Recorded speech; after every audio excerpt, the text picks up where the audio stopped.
A case in 1896, Talton v. Mays, had held that civil rights protections that are available to American citizens were not applicable on Indian reservations if that person was a tribal citizen of that tribe. So again, the government predated the U.S. Constitution. The person was choosing to live in the homeland, the reasoning went. Congress began to step in and say, okay, well, we want some federal civil rights protection, but by and large, we're going to leave tribes to self-govern and do what they want to do. A reflection of this was something called the Indian Civil Rights Act, and that was passed in 1968 to extend not all, but most of the protections of the Bill of Rights to Native people living on reservations.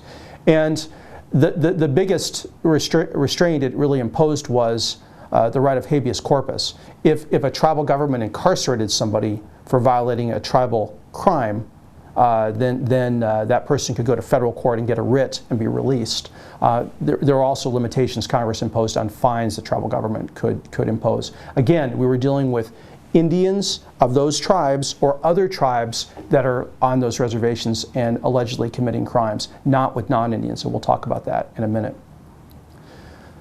President Nixon turns out to be, of all the U.S. presidents, the one who's recognized as the most pro-tribal sovereignty.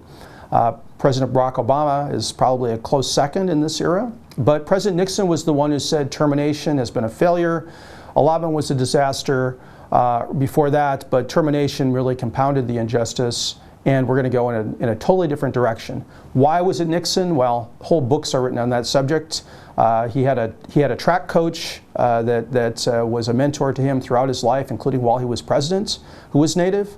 But he had frequently, over the years, spoken out for the rights of Native people. He was the first president to restore land to a tribe that had been taken from the federal government since the U.S. was created. And he did some remarkable things.